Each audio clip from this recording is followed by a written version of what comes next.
In Ephesians, in the 5th chapter, and the 24th verse, I want to speak to every wife for a moment.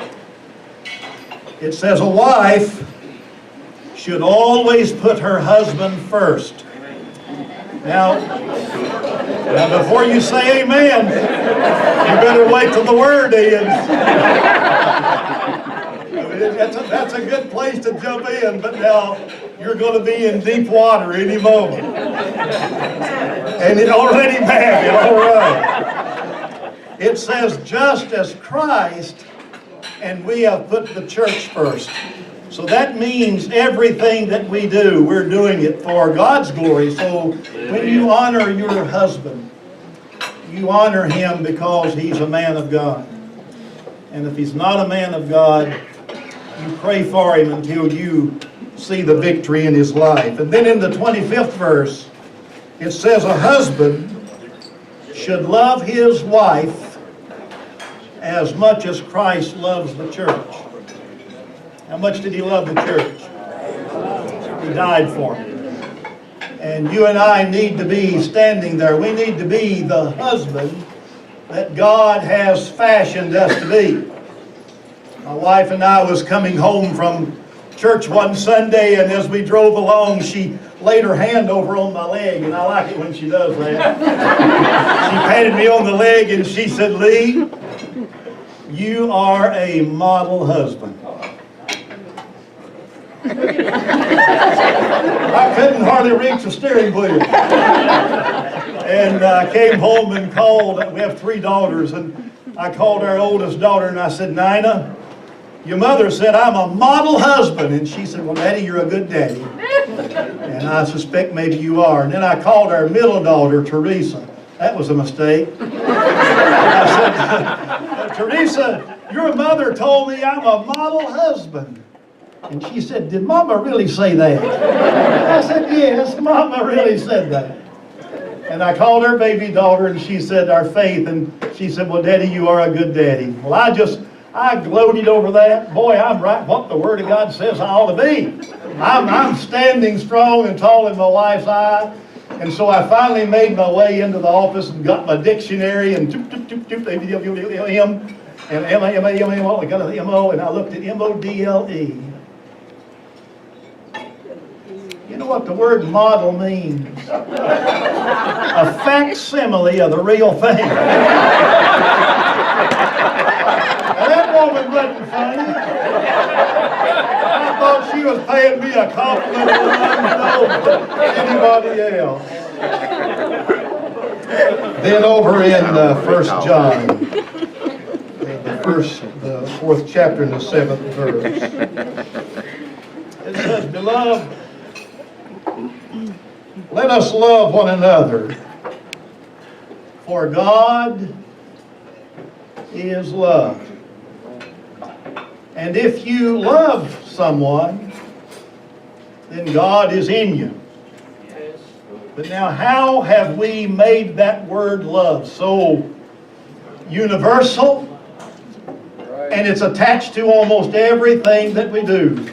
I love that car. I love that set of tires. I love that suit. I love that dress. We have just taken the word love and we have dashed it all over everywhere. So I want to tell you part of what that has done. George Bird said this. He said, love is a whole lot like a backache. An x-ray won't show it, but you know it's there. Red Skelton said this. My wife told me, said, honey, for Valentine's Day, I want you to take me somewhere I've not been in a long time. And he took her to the kitchen. Bill Rogers said this. I guess every woman really needs a husband.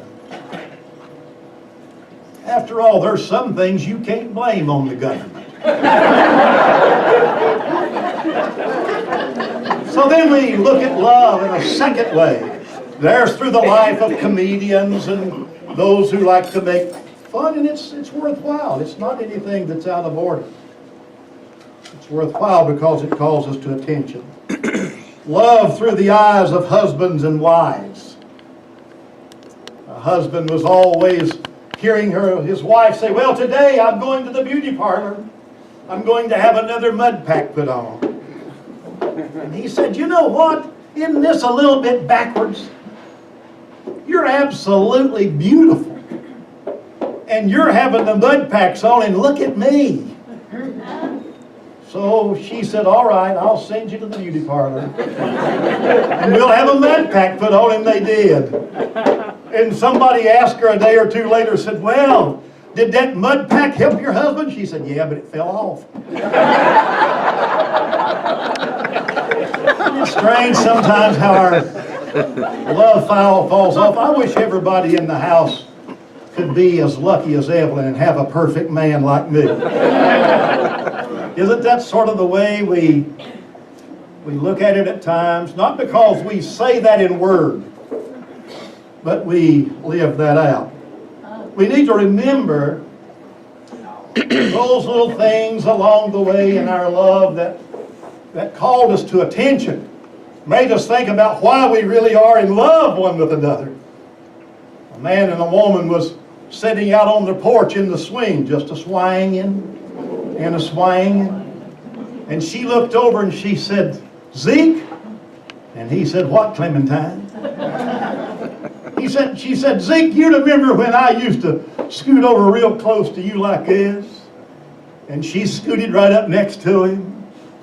And she said, Zeke, you remember when we used to sit in the swing and you would put your arm around me? He sat there with that dumb look on his face, so she got his arm, put it around him. She said, Zeke, and he said, what, Clementine? Said, you remember when I used to just put my head over on your shoulder like this? And he laid his head over, she laid her head over there, and she said, Zeke, do you remember when you used to sort of lean over with your teeth and nibble at my ear? He jumped up and about turned the swing over, and she said, what's wrong? And he said, I'm going after my teeth. So as you marry, God begins to send you out, and you go out and you work, and you begin making a living, and Evelyn sent me out, and you wives have sent your husband out. Of course, a lot of wives work today too, but we send our husbands out to work. And this man was walking along the seashore, thinking about what can I do with my life? And suddenly there was a bottle drifted up, had a cork in it. He pulled the cork out. Would you believe a genie came out? And the genie said, you have 3 wishes. He said, oh, really? The first thing I'd like to do, I'd like to have about 8 or 10 banks with a full amount of cash in the bank accounts. Poof! There he had all the bank accounts. Wow, this works. He said, secondly, I'm going to need to continue making a living. I'd like to have about 40 motels, the best motels in the United States. I'd like to have a chain of them. And poof! There they was. They had the deed in his hand for all of those motels. And he got to thinking, man, I've got all this money I've got to manage. I've got all these motels I've got to keep up. And the genie said, what's your 3rd wish? And he said, I want you to make me smart enough until I can run every one of these. And poof, he was a woman.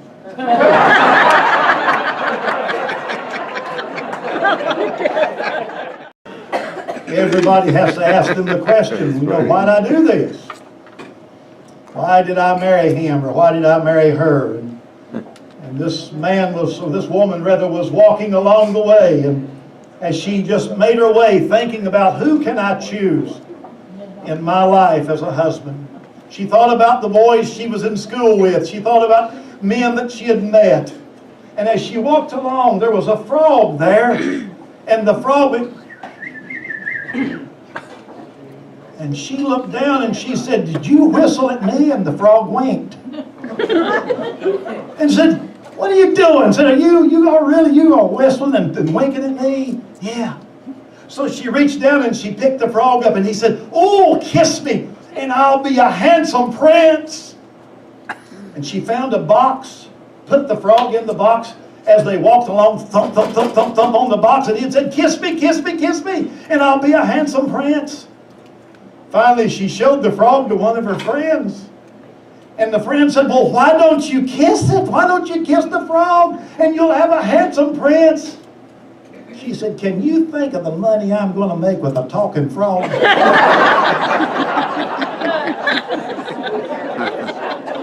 Maybe sometimes everyone thinks I'm just a talking frog, but boy, our life is full of joy and shared together. But like everything else in our life,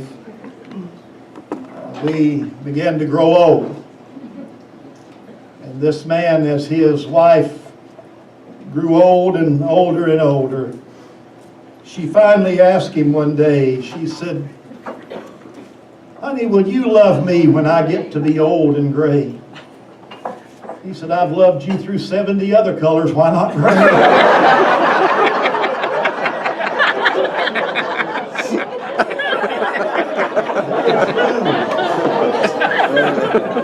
There's room for us to love one another. It pleases me when people tell me, you know, you have a lovely wife, and I do. I'm living proof that ugly men can marry pretty women. And that God has made her not only beautiful in that way, but He has made her beautiful otherwise. She's not only my wife, but she's my best friend. Amen. She's my confidant. And sometimes I need a little bit of correction. You ever been there? Yeah, been there, done that, and bought the t-shirt, right? Well, let me share one other church story, a true church story this time. They all ought to be, but anyway, we're traveling home from church. And Evelyn looked over at me and she said, honey, I know it won't bother you if I correct you a little bit, will it? Well, a smart husband said, nope. Yeah, all right. And she said, honey, if I'm not mistaken, and I don't believe I am, that was Noah that built the ark, not Peter. Well, ha. So I go back to the church. We got a large ministry in that sent out to the shut-ins. I went back, and this was during the cassette tape days, which some of you don't even know what they are. But anyway, I went back and I got a cassette tape, and I played that thing as I went down the road. You ain't going to believe how hard Peter worked on that ark. Now, where I come up with that, dear friend, I don't know. We've looked at the Valentine's Day through comedians and people who wanted to measure funny, and that's good. Then we looked at it a little bit through the eyes of husbands and wives. Let's take a moment to look at Valentine's Day, love, through the eyes of God. You remember those scriptures that we read? A wife ought to love her husband and put him first. And a husband ought to love his wife just like Christ loves the church. And then we read that if you love someone, now I'm asking this, saying this to you and to me too. If you love someone, really, really, really love someone, it's an absolute proof that God's in you. And you need to let that God person come out. You need to give Him more than just a royal name. You need to give Him a royal presence in your life. Again, I say to you, Romans 5:24, a wife should always put her husband first. There's a little restaurant just in Salisbury, North Carolina. It's called Hendrick's. If you ever have a chance to go to Hendrick's, don't order but one egg, because you'll get this many. But anyway, there's a little plaque there in that restaurant, and I've read it a number of times, and it says this, a wife speaking, and said, you know, I would agree with my husband, but then we'd both be wrong. So we agree with what is right, and we stand for what is right and what is good. And then a husband should love his wife as Christ loves the church. It's not a matter of creating some dramatic thing in your life. I pray that that doesn't happen. But were it to happen, would you die for your wife? would you give yourself so she could still have life? And when we have that, we have the picture of Christ and the church and what He's done for us. And so when we're called out, we're called out sometimes to go to the party, but go to the party remembering who we are and what we are. One final little story. A man was going to a Valentine's party, and he was to meet his wife there, along with many, many other people, the Christian Men's Association from down in Asheville, North Carolina. And when the husband came to the door, he had on his old overalls, and he had on a dirty shirt, and his hair was all mussed up. And the man at the door said, "Sir, you don't have a tie." He said, "What do you mean I don't have a tie?" "Well, you know, this is a tie party. You have to have a tie before you can come in." He said, "Well, I don't have a tie." And he said, "Well, I'm sorry, I can't break the rules. You'll need to have a tie." So he said, "Man, I'm in my old junky pickup truck. What in the world can I do with that?" He said, "I don't know. I'm sorry. I don't know what to tell you." So he went down and dug around in the old pickup truck. And would you believe it? Behind the seat, he found a set of jumper cables. He wrapped those jumper cables around his neck and came back and said to the man, he said, "Will this do? I've got on jumper cables." He said, "I'm going to let you in, but don't you start anything."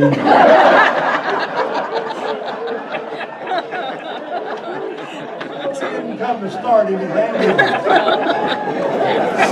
We come to let things, in fact, grow farther.